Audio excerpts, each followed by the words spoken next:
जय हिंद, नमस्कार। मैं अंबर जैदी स्वागत करती हूँ आप सबका एक बार फिर से हमारे आज के कार्यक्रम में। दिल्ली लाल किला ब्लास्ट को लेकर लगातार अपडेट सामने आ रहे हैं और मरने वालों की जो संख्या है वो 9 बताई जा रही है और 20 से 25 लोग अभी भी घायल बताए जा रहे हैं और बहुत सारे लोगों की जो पहचान है, 2 लोगों की इनिशियली तो पहचान हो चुकी थी जो मृतक हैं और अभी डीएनए से लोगों की पहचान की जाएगी जो भी मृतक है, क्योंकि जिन हालात में, जिस अवस्था में लोगों की बॉडीज़ हैं, उसमें इस तरह से पहचान करना मुमकिन नहीं है। तो डीएनए जाँच के थ्रू उनकी पहचान सुनिश्चित की जाएगी और ये कार्रवाई स्टार्ट की जा चुकी है।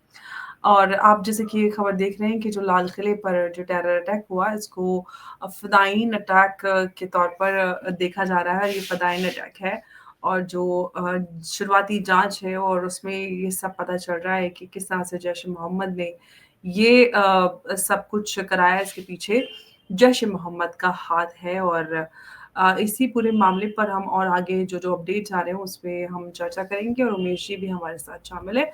उमेश जी, बहुत स्वागत है आपका। जय हिंद, नमस्कार। जय सिया राम अंबर जी। जय सिया राम उमेश जी। उमेश जी, अ, इस पूरे मामले पे लगातार अपडेट्स आते जा रहे हैं। जैश-ए-मोहम्मद का नाम सामने आ रहा है और जो जाँच है, रेड है पुलिस की, हर तरफ चल रही है। यूपी से लेके कश्मीर, हर जगह गिरफ्तारियाँ हो रही हैं और कई सारे पैटर्न और नेटवर्क्स इसमें सामने आ रहे हैं। कैसे आप देख रहे हैं? देखिए, मेरा ये मानना है कि अब जो सिचुएशन है क्लियरली एस्टैब्लिश हो गया है कि दिस वाज अ फिदायीन अटैक। क्योंकि I-20 में जो जा रहे थे लोग, उधर जो जितने भी टेररिस्ट थे उसमें, उन्होंने ब्लास्ट कर लिया क्योंकि उन्हें मालूम पड़ गया था कि उनकी पहचान हो गई है और वो एक तरह से गिरफ्तार होने वाले हैं। इसके लिए जब वो सिग्नल के पास आ रहे थे, उन्होंने अपनी गाड़ी स्लो कर दी और जैसे ही सिग्नल पे रुकी थी गाड़ी, उन्होंने डेटोनेट कर दिया, जिसके कारण कैज़ुअलिटीज़ बढ़ जाती है। सबसे बड़ी बात ये है कि ये एक तरह से चौंकाने वाली बात है कि आज अब देख रहे हैं कि डॉक्टर जो हैं, वो एक इस तरह से नेटवर्क में जुड़ चुके हैं। अंबर जी, ये देखिए कि जितने भी वो सोर्स कर रहे थे, जैसे अमोनियम नाइट्रेट 2900 किलो इन्होंने सोर्स किया था।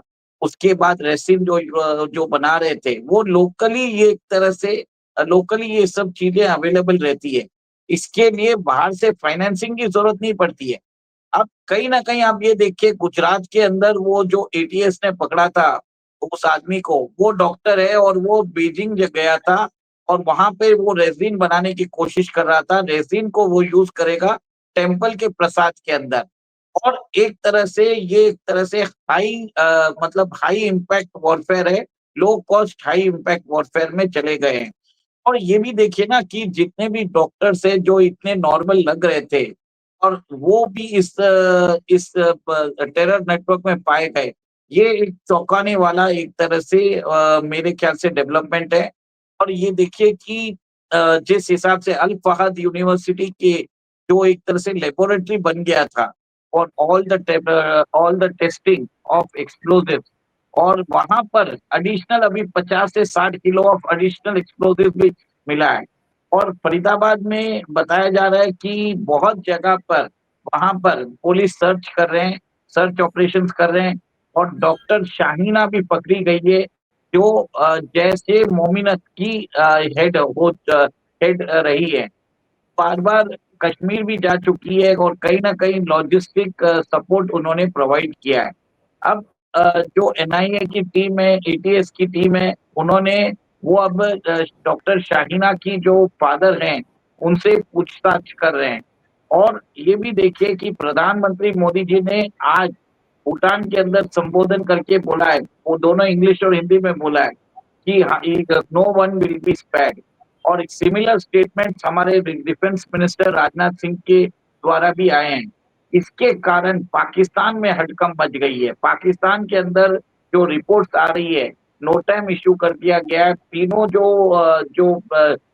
तीनों सेना के अंग है, उनको चौकन्ना रहने की बात बोली गई है। They have been asked to stay alert. और नया न्यूज़ ये भी आ रहा है कि एक बड़ा कॉन्वॉय ऑफ पाकिस्तान आर्मी जो टैंक्स है, वो लाहौर की तरफ मूव कर रहा है। पाकिस्तान एक तरह से डर चुका है और वहाँ पर लार्ज स्केल प्रिपरेशन चालू कर दिया है। सिमिलर थिंग्स जो पहलगाँव के बाद हुआ था, अब ऐसा है कि कल प्राइम मिनिस्टर मोदी जी मिलने वाले हैं अपने cabinet committee of security affairs में। कल 5:30 बजे मीटिंग है। उसके अंदर मेरे हिसाब से डिफेंस मिनिस्टर रहेंगे, होम मिनिस्टर रहेंगे, एक्सटर्नल अफेयर्स मिनिस्टर रहेंगे, अजीत डोभाल जी रहेंगे, फिर बाद में सीडीएस रहने वाले हैं, तीनों आर्मी चीफ रहने वाले हैं। और आगे जाके क्या क्या तब तक हमें क्लियर कट हो जाएगा कि इसमें कौन इन्वॉल्व है। अभी भी देखिए जांच एजेंसी इसको आईईडी अटैक बोल रही है, बट जो इंडिकेशंस मिल रहे हैं we can not rule out Pakistan का इन्वॉल्वमेंट, क्योंकि जैश ए मोहम्मद ने कुछ दिन पहले भी बोला था कि वो भारत के ऊपर जिहादी अटैक करता रहेगा। अब ये देखने वाली बात है कि आगे के डेवलपमेंट क्या होते हैं, और ये एक तरह से फास्ट चेंजिंग न्यूज़ आती जा रही है। और अभी तक जो न्यूज़ आई है उस हिसाब से मुझे लग रहा है कि the government is very much serious. They would like to take stern action against Pakistan. और पाकिस्तान के अंदर भी न्यूज़ आ रही है कि वहां पे सुप्रीम कोर्ट में बम ब्लास्ट हुआ है और कुछ कुछ लोग मारे भी गए हैं। अब जिस हिसाब से ये मेरा मानना है कि ये जो एक्सप्लोजन है आसिफ मुनीर ने खुद ही करवाया है। और आप ये देखिए कि पाकिस्तान के अंदर अभी जो 27th अमेंडमेंट हुआ, जिसमें जो आसिफ मुनीर है उनके पास अनप्रेसिडेंटेड पावर्स आ चुके हैं। उनको कोई भी रिमूव नहीं कर पाएगा, उनको एक्सटेंशन मिल चुका है लाइफ लॉन्ग के लिए। सुप्रीम कोर्ट को वो एक तरह से दरकिनार करके वहां पे नया कॉन्स्टिट्यूशन कोर्ट एस्टेब्लिश कर रहे हैं। एक और एक चीज है कि जो स्टेट के वो जो पावर्स दिए थे प्रोविंसेस को, प्रोविंसेस से वो पावर्स हटा के वो अपने हाथ में ले रहे हैं, जैसे रेवेन्यू शेयरिंग हो। और एक तरह से उन्होंने बोल भी दिया कि 5% of Pakistan GDP has to be allocated to military. तो कहीं ना कहीं आप ये देख रहे हैं कि वहां पर जेएनजी का प्रोटेस्ट ऑलरेडी चालू हो गया था पीओजेके में, फिर बाद में सिंध में चालू हो गया था, बलूचिस्तान में चालू हो गया था।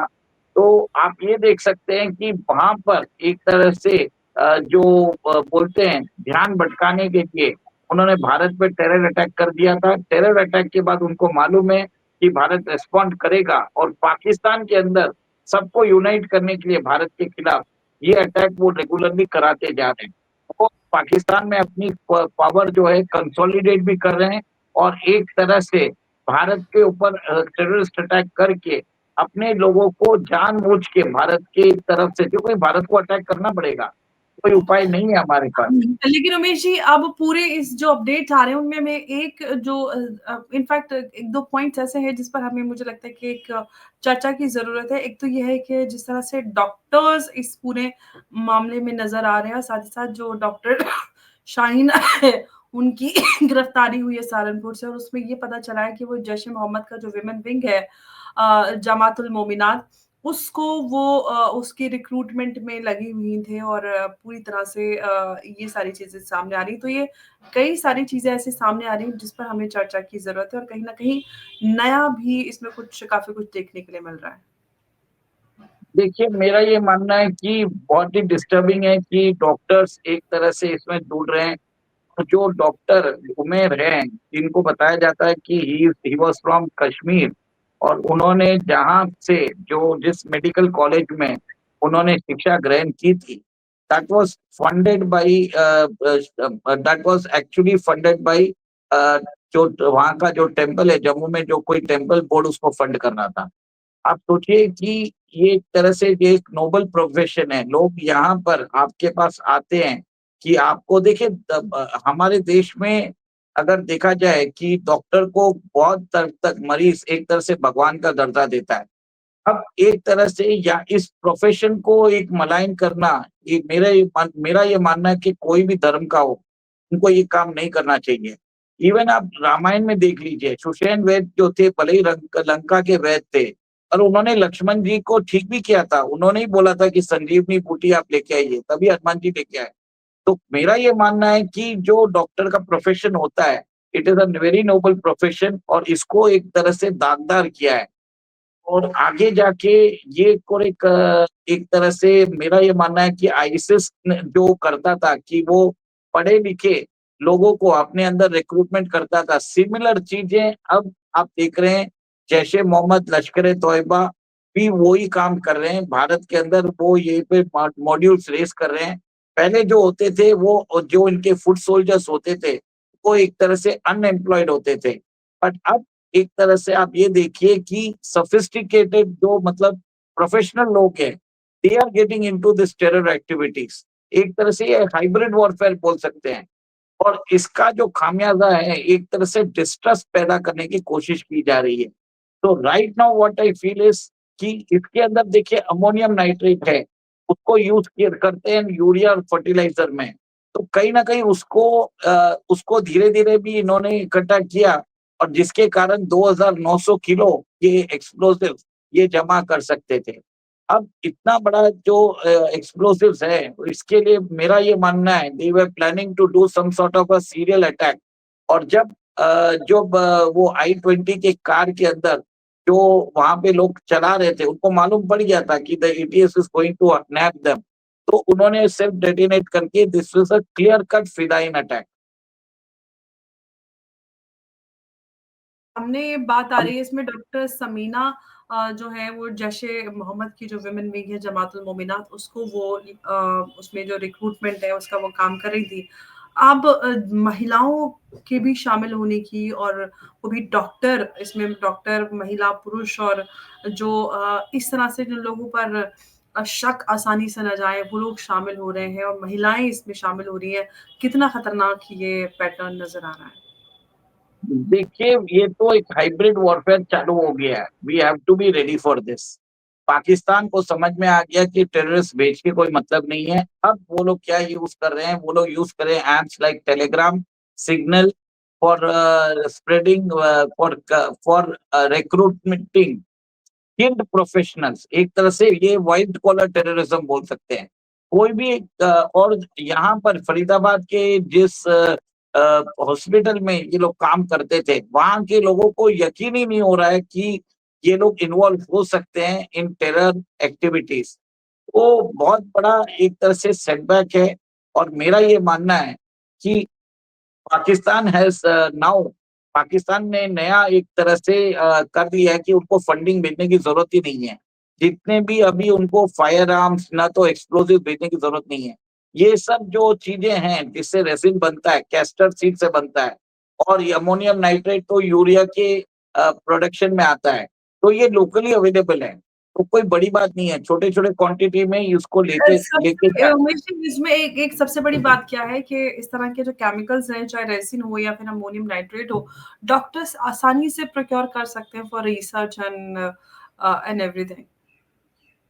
नहीं, ये आपकी बात सही है। इसके लिए जो अल फहद यूनिवर्सिटी है, उसको भी अभी सील अल कर दिया फलाह गया है। अल फलाह अल हाँ, फलाह। अल फलाह यूनिवर्सिटी जो है, उसको भी सील कर दिया गया है, और पुलिस जाँच कर रही है। और जैसे-जैसे हम अभी बता रहे हैं, और भी तथ्य निकल के आ रहे हैं, जिसमें एक तरह से रूल्ड आउट नहीं कर सकते कि भारत सरकार जल्दी कुछ ना कुछ कदम लेने वाली है।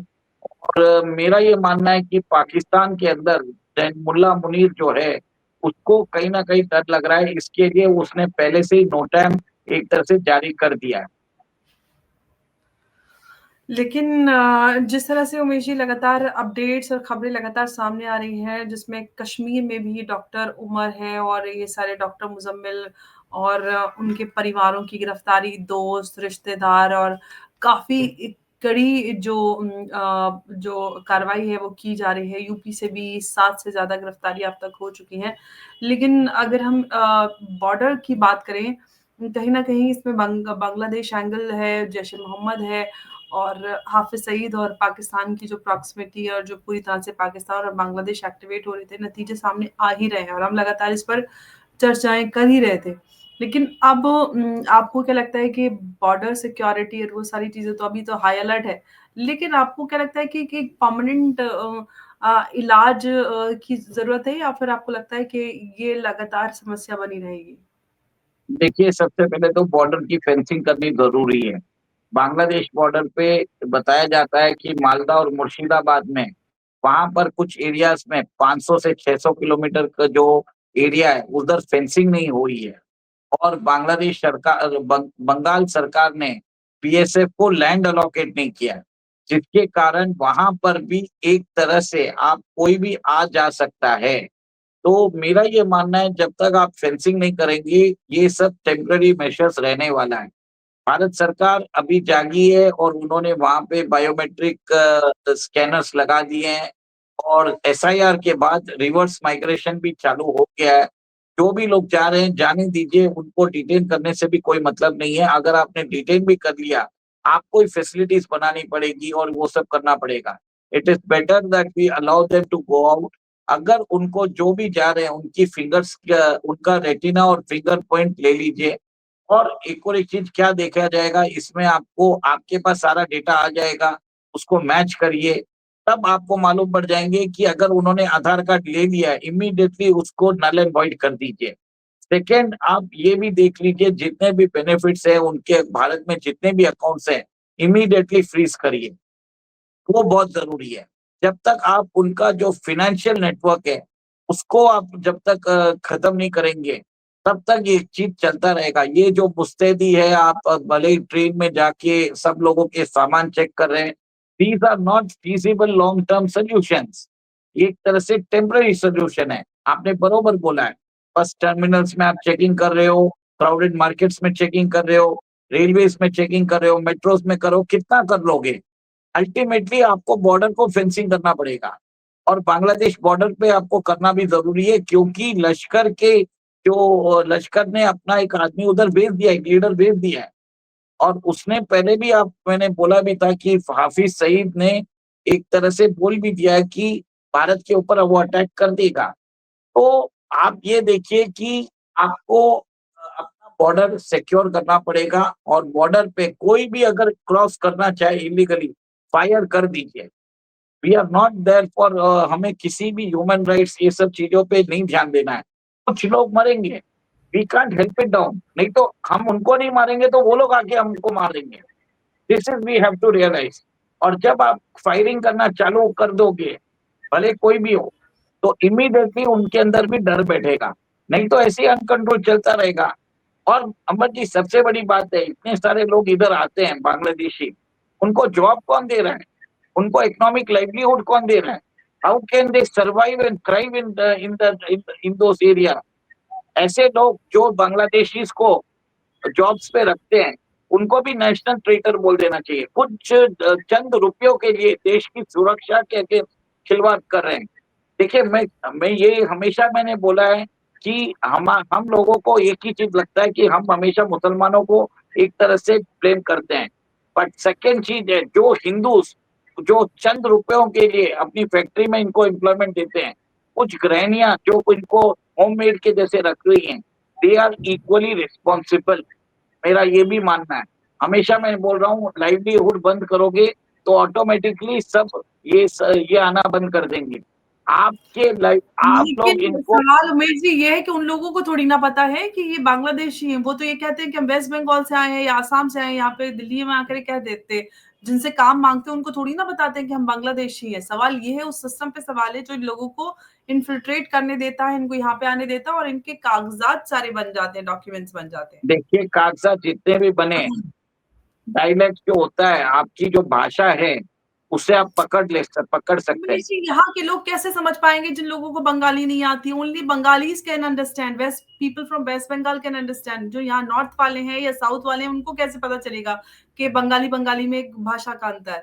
आम इंसान नहीं समझ सकता। ठीक है, मैं मानता हूँ आपकी बात, मैं ये आपकी बात मान जाता हूँ। बट मेरा ये मानना है कि जो इन्फिल्ट्रेशन है बॉर्डर में, अगर बंद करना है तो पहले फेंसिंग करिए, वहां पर चेक पोस्ट बनाइए। अगर कोई घुसने की कोशिश कर रहे हैं तो फायरिंग करिए, भले कोई सी भी फायरिंग करके एक बार उनको इंजर्ड कर दीजिए, तब जाके सब लोग रहेगा। There should be a deterrence. हम ह्यूमन राइट्स के ऊपर हमेशा बात नहीं कर सकते। जी, बिल्कुल आपकी बात एकदम सही है, लेकिन अब यहाँ पर एक सवाल और आता है, जो सबसे बड़ा सवाल अभी निकल कर आता है कि क्या ऑपरेशन सिंदूर 2.0 होगा अभी? मेरे ख्याल से ऑपरेशन त्रिशूल जो चल रहा है, जो एक्सरसाइज चल रही है, वो त्रिशूल अभी ऑपरेशन हो जाएगा, लाइव हो जाएगा। और आप ये भी देखिए कि पाकिस्तान के अंदर हाई अलर्ट हो चुका है। कल cabinet committee of security affairs का मीटिंग चालू है। और एक और एक चीज है कि बताया जाता है कि अब पाकिस्तान के अंदर बहुत सारे ट्विटर हैंडल्स ने पहले से ही जैसे ही एक्सप्लोजन हुआ इमीडिएटली उन्होंने ट्वीट करना चालू कर दिया। कहीं न कहीं उनको मालूम था कि कुछ होने वाला है और उनको रेडी पे रखा गया था। तो आप ये देखिए कि this is a pre planned conspiracy और भारत सरकार को एक तरह से अभी एक्ट करना ज़रूरी है, क्योंकि हमने डिक्लेयर कर दिया है any future act of war of terrorism and any future act of terrorism will be considered a war. तो मेरा ये मानना है कि ऑपरेशन त्रिशूल अब एक तरह से जो हमने एक्सरसाइज कर रहे थे, अब उसका लाइव परफॉर्मेंस करने का टाइम आ चुका है। और उम्मीद करते हैं कि प्रधानमंत्री मोदी की तरफ से एक आश्वासन दिया गया है कि गुनाहगारों को बख्शा नहीं जाएगा। उम्मीद करते हैं कि इसके पीछे जितने भी आतंकी और जो लोग भी शामिल हैं, उनको कड़ी से कड़ी सज़ा दी जाए, क्योंकि कितने ही बेगुनाहों की मासूम लोगों की जान गई है और कितने ऐसे लोग हैं जिनकी वज़ह से पूरे के पूरे परिवार। मैं एक 34 वर्षीय दवा के व्यापारी की मैं एक तस्वीर देख रही थी अब से थोड़ी देर पहले। 4 साल पहले उनकी शादी हुई थी, अमर, और छोटा-सा उनका 2-3 साल का बेटा है और परिवार में माँ-बाप, बीवी और बच्चा रह गया है। और ऐसे सोचिए मुझे इतने सारे लोग मरे हैं और एक इंसान के जाने से कई परिवार उजड़ जाते हैं, कितने लोगों की ज़िंदगी बर्बाद हो जाती है। और दिल दहला देने मेरा वाली खबरें हैं। उम्मीद जी। मेरा एक ही चीज मानना है कि ये पढ़े लिखे लोग हैं, एजुकेटेड हैं। अब ये लोग अगर प्रोपेगेंडा से एक तरह से मोटिवेट होके शहादत देने का मतलब एक तरह से ये जाहिलाना हरकत है। How can they leave their family for all this stupid causes and other things. तो ये एक तरह से कंसर्न वाली चीज है कि डॉक्टर्स, पढ़े लिखे लोग, skilled professionals are joining this things. तो कहीं न कहीं अब मेरा मानना ये है कि बैकग्राउंड चेक कराना बहुत ज़रूरी होगा। साइको एनालिटिक टेस्ट करने की ज़रूरत है। You will have to do psychological evaluation test before you recruit anyone. क्योंकि आगे जाके आप ये भी देखेंगे कि जो लोगों को जी। लग रहा है कि अभी मुसलमानों को यूज़ किया गया है, कल डिस्क्रिमिनेटेड दो हिंदूज़ को भी यूज़ कर सकते हैं। This is not going to end with the Muslim community.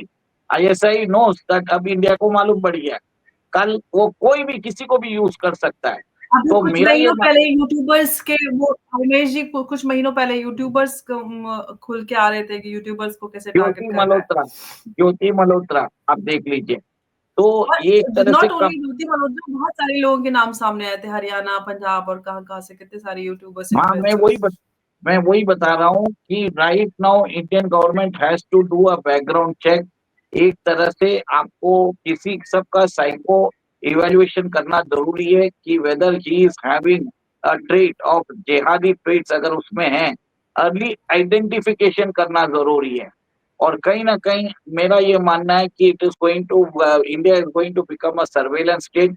कोई उपाय नहीं है हमारे पास। अगर आगे जाके आपकी प्राइवेसी अफेक्ट होती है, नेशनल सिक्योरिटी के अंदर सब कुछ इफेक्ट होने वाला है। एंड अभी मेरा ये मानना है कि बहुत सारे जो लिबरल्स हैं, अब वो भारतीय सरकार को ड्रैकोनियन बोलेंगे, फासिस्ट बोलेंगे और राइट टू प्राइवेसी बोलेंगे, but national security can not be compromised at any cost. और इसके लिए तैयार रहिए, एनहांस्ड सिक्योरिटी चेक्स के लिए, बैकग्राउंड वेरिफिकेशंस के लिए, बिकॉज़ सिस्टम ऐसा बन चुका है, we can not trust anyone right now. तो मेरा बिल्कुल। ये मानना है I have already made up my mind और आप लोगों को भी you will have to go for all this things.